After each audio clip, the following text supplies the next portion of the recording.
Measuring speed of chemical reactions के बारे में बात करते हैं जी। हमारे पास केमिकल रिएक्शन अगर हो रहे हों और उनकी स्पीड हम मेजर करना चाह रहे हैं, ठीक है, तो हम क्या काम करेंगे जी, इसके बारे में हम यहाँ पर देखते हैं। अब देखें, केमिकल रिएक्शंस जो होते हैं वो हमारे पास डिफरेंट चीज़ों में हो रहे होते हैं, ठीक है। जैसे हम कहते हैं कि हमारे पास जो है बाज़-औक़ात ऐसा होता है केमिकल रिएक्शन के लिए, हम कहते हैं कि बाज़-औक़ात कलर चेंज हो जाता है। हम यहाँ पर लिखते हैं जी नंबर 1, अगर हमारे पास हो कि कलर चेंज हो गया, ठीक है। या फिर हमारे पास ये होता है, यहाँ पर मैं लिखती हूँ जी कलर चेंज, ठीक है। और दूसरा काम हमारे पास ये भी हो सकता है कि हमारे पास जो है उसका जो है पीएच चेंज हो गई हो, ठीक है। यानी कि पहले उसका हमने पीएच पेपर डाल के हमने चेक किया था तो पीएच कुछ और थी, और बाद में हमने डाल के देखा तो पीएच चेंज हो गई, ठीक है। ये भी हमारे पास निशानदेही करता है कि केमिकल रिएक्शन हो चुका है। यानी कि दो हमारे पास जो है रिएक्टेंट कंबाइन हुए हैं बेसिकली, ठीक है। यहाँ पर ए और बी, जैसे मैंने बताया कि ये दोनों रिएक्टेंट है हमारे पास, ठीक है। रिएक्ट करना है इन्होंने एक दूसरे के साथ, और साथ में हमारे पास क्या बना देंगे, प्रोडक्ट बना देंगे। लेट सपोज ये हमारे पास बना देते हैं, और ये एक डिफरेंट चीज है, ठीक है। जो मुख्तलिफ चीज बनती है उसको हम कहते हैं कि केमिकल रिएक्शन हमारे पास हो गया है, ठीक है। इसी चीज को हम कहते हैं जी ये केमिकल रिएक्शन हो रहा है। अब इसकी स्पीड अगर मेजर करनी हो तो उसके लिए हम क्या करते हैं, टाइम के हिसाब से या तो हम देख लेते हैं, ठीक है। यहाँ पर मैं लिखती हूँ जी टाइम को हम जो है वो देखना शुरू कर देते हैं कि अगर कोई उसके अंदर से हमारे पास रिएक्शन चेंज आ रहा है, या कलर चेंज आ रहा है, या पीएच का चेंज आ रहा है, ठीक है। और यहाँ पर हम और देख लेते हैं जी हमारे पास क्या होता है, वॉल्यूम का बाजू का चेंज आ जाता है। यानी कि हम कहते हैं कि पहले वॉल्यूम कुछ और था, यहाँ पर मैं लिखती हूँ जी वॉल्यूम हमारे पास केमिकल्स ने कुछ और अपनी जगह को घेरा हुआ था, और अब बाद में जो है वो मुख्तलिफ हो जाएगा, वो चेंज हो जाएगा, ठीक है। और इसके अलावा हम ये भी कह सकते हैं मास का चेंज भी आ सकता है। यानी कि हमने पहले उसको मेजरिंग बैलेंस पे जो है वो रखा, और उससे हमने मेजर किया तो कुछ और हमारे पास मास जो था वो आ रहा था, और बाद में हमने रखा तो कुछ और आ रहा था, ठीक है। या फिर उसके अंदर से जो है पीपीटी फॉर्मेशन हो जाएगी। पीपीटी फॉर्मेशन को हम कहते हैं प्रेसिपिटेशन। यहाँ पर मैं लिख देती हूँ जी प्रेसिपिटेशन, हम लिख सकते हैं प्रेसिपिटेशन, प्रेसिपिटेशन, ठीक है जी।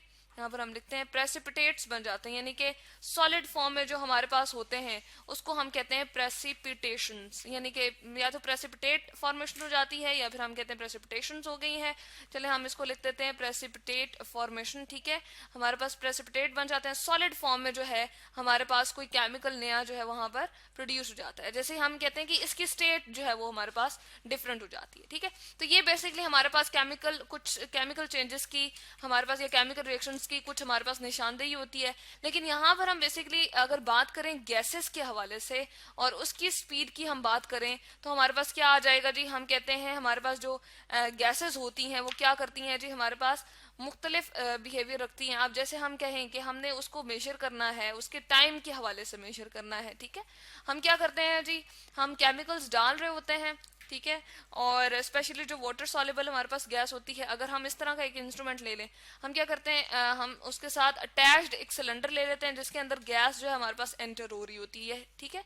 यहाँ से हम केमिकल ऐड करेंगे। यहाँ सॉलिड फॉर्म में हमने पहले इस कोनिकल फ्लास्क में केमिकल रखा हुआ था, ठीक है। और ऊपर से हम केमिकल और ऐड कर रहे हैं, ठीक है। मैं लिखती हूँ जी यहाँ पर केमिकल्स ये हमारे पास मौजूद हैं, केमिकल्स, ठीक है। चले हम इसको थोड़ा सा बेहतर करके लिख देते हैं। अब केमिकल्स क्या करते हैं, ये रिएक्ट करते हैं और हमें क्या बना के देते हैं जी, प्रोडक्ट बना के देते हैं, ठीक है। तो ये बेसिकली हमारे पास क्या हुआ, केमिकल रिएक्शन ही हुआ ना, ठीक है। केमिकल्स हमने यहाँ पर देखे और इन्होंने रिएक्ट किया, और बबल्स ये हमें नजर आ रहे हैं, ठीक है। तो बबल्स फॉर्मेशन होते होते हमारे पास जो है गैस यहाँ पर चली जाएगी, यहाँ एंटर हो जाएगी, और हम इस स्टॉप वॉच से, ये जो हमने रखी हुई है, ठीक है, इससे हम क्या करते हैं जी, हम टाइम को मेजर कर लेते हैं कि कितनी देर में हमारे पास, कितने स्पीड में हमारे पास ये रिएक्शन जो है वो हो गया, ठीक है। या गैस हमारे पास बनती रही, बनना जो है वो स्टार्ट हुई, ठीक है। स्टॉप वॉच के थ्रू हम देखते जाते हैं जी, ठीक है। या फिर स्टॉप क्लॉक भी इसको हम कहते हैं, यहाँ पर हम लिख देते हैं स्टॉप क्लॉक, ठीक है। स्टॉप क्लॉक हमारे पास होती है, ठीक है। तो इसके थ्रू हम देख रहे होते हैं कि कितने टाइम से ये हमारे पास गैस बनना शुरू हुई और यहाँ पर हमारे पास स्टोर हो रही है, ठीक है। तो यहाँ पर हम क्या करते हैं, वॉल्यूम रिकॉर्ड कर लेते हैं। बेसिकली यहाँ पर लिखती हूँ जी वॉल्यूम को, ये हमारे पास मेजर कर रहा है कि कितनी गैस का वॉल्यूम जो है यहाँ पर हमारे पास बन गया है, ठीक है। यहाँ पर हम लिखते हैं जी वॉल्यूम ऑफ गैस। चलें इसको थोड़ा सा बेहतर हम करके लिखते हैं, वॉल्यूम ऑफ गैस। ठीक है जी। तो गैस का जितना जितना वॉल्यूम हमारे पास इंक्रीज होता जाएगा इतना ही हमारे पास रिएक्शन जो है वो आगे की तरफ बढ़ रहा है, और टाइम विद रिस्पेक्ट टू हम इससे जो है मेजर कर लेंगे। दूसरा जो हमारे पास तरीका है जी वो ये है कि हम क्या करते हैं, मैस लॉस से हम फाइंड कर लेते हैं। हम क्या करते हैं, हाँ यहाँ पर हम लेते हैं बेसिकली T1 हम यहाँ पर कैलकुलेट करते हैं सबसे पहले। ठीक है, बिफोर रिएक्शन। ठीक है, T1 में लिखती हूँ जी, टाइम 1 हमारे पास है, ये T1 हमने इसको लिखा यहाँ पर, और ये कौन सा टाइम है जी, बिफोर रिएक्शन। ठीक है, इसको बल्कि T1 नहीं लिखना चाहिए, M1 लिखना चाहिए, क्योंकि हम मैथ्स के बारे में बात करें। तो हम मैथ्स 1 एक तो यहाँ पर फाइंड आउट करते हैं कि मैथ्स 1 हमारे पास क्या था, बिफोर रिएक्शन। ठीक है, बिफोर रिएक्शन, केमिकल रिएक्शन अभी हमारे पास नहीं हुआ है, और दो केमिकल्स ने हमारे पास, जो भी हमने केमिकल्स यहाँ पर लिए हुए थे, सपोज्ड केमिकल्स, लेट्स सपोज हमने कुछ लिए हुए थे, तो उनको हमने रिएक्ट नहीं होने दिया। ठीक है, तो उससे पहले हमने फाइंड किया हमारे पास कितना था वो, लेट्स सपोज हमारे पास था जी, यहाँ पर लिख देती हूँ 150 था, 150 ग्राम था। ठीक है, आटा या चीनी हम घर में लेकर आते हैं तो हम कहते हैं 10 किलोग्राम है, 5 किलोग्राम है। इसी तरह से हमारे पास मैथ्स का जो हमारे पास है यूनिट, उसके लिए हमने ग्राम का यहाँ पर यूज किया जी वर्ड। अब M2 जब हम फाइंड करते हैं तो वो क्या होता है, वो हमारे पास आफ्टर रिएक्शन होता है। तो हम देख रहे हैं कि जी हमारे पास यहाँ पर रिएक्शन हुआ, केमिकल्स ने रिएक्ट किया, और यहाँ से गैस जो है हमारे पास बाहर की तरफ, यहाँ कॉटन हमने रखी हुई है। ठीक है, ये हमारे पास क्या है, कॉटन वूल है। ये जो व्हाइट कलर की है जी, ये क्या है, कॉटन वूल। ठीक है जी। तो हम क्या करते हैं, यहां से हम कहते हैं कि हमारे पास जो है वो गैस बाहर की तरफ आ रही है, तो इसका वॉल्यूम जो है वो कम होता जाएगा। यहां पर हम लिखते हैं जी आफ्टर, इसको चलें इस कलर से लिखते हैं, आफ्टर रिएक्शन। ठीक है, रिएक्ट होने के बाद उन्होंने क्या किया, गैस को प्रोड्यूस कर दिया। प्रोडक्ट के हवाले से यहाँ पर हमारे पास गैस प्रोड्यूस हो रही है जी, या गैसेस प्रोड्यूस हो रही है, गैस प्रोड्यूस होती है बेसिकली। अगर हम वन सपोज कर लें तो वो यहाँ से बाहर की तरफ निकल रही है, तो इसका वॉल्यूम जो है, सॉरी इसका मास जो है वो कम हो गया, और वो कितना हो गया जी, 125.4। तो हमारे पास ये क्या हुई है, कमी आ गई है, ये इसमें हमारे पास लॉस आ गया है। मैस लॉस से भी हम जो है speed of the reaction with respect to time, फिर हम इस मैस लॉस को देखते रहते हैं। हम कहते हैं कि कितने टाइम में हमारे पास कितना जो है वो हमारे पास जो है वो लॉस आया।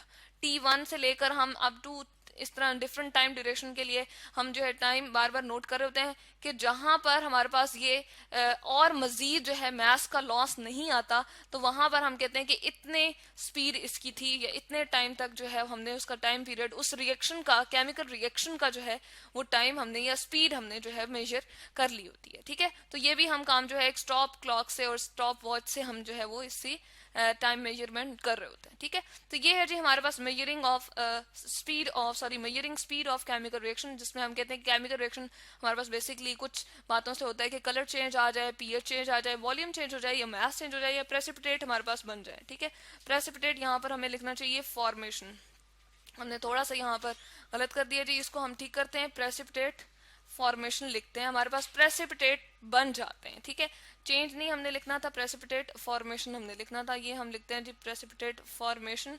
ठीक है, प्रेसिपिटेट में वो चेंज हो जाता है हमारे पास कोई भी रिएक्शन। ठीक है, प्रेसिपिटेट फॉर्मेशन हो जाती है, तो हम टाइम के हिसाब से उसकी स्पीड को देख रहे होते हैं, कितनी तेजी से वो हमारे पास गैस यहाँ पर वॉल्यूम में, मतलब कि यहाँ पर कितना उसका वॉल्यूम का चेंज आ रहा है, या वॉल्यूम उसका कितना यहाँ पर प्रोड्यूस हो रहा है और वो जमा हो रही है। ठीक है, इसी तरह से यहाँ पर भी हम यही करते हैं कि जो केमिकल्स होते हैं वो रिएक्ट कर रहे होते हैं, और हमारे पास मैस का जो चेंज आ रहा है और कितनी तेजी से आ रहा है या कितनी स्पीड में आ रहा है, तो इस तरह से हम उसकी स्पीड केमिकल रिएक्शन की फाइंड कर लेते हैं। तो ये है जी हमारे पास measuring speed of chemical reaction.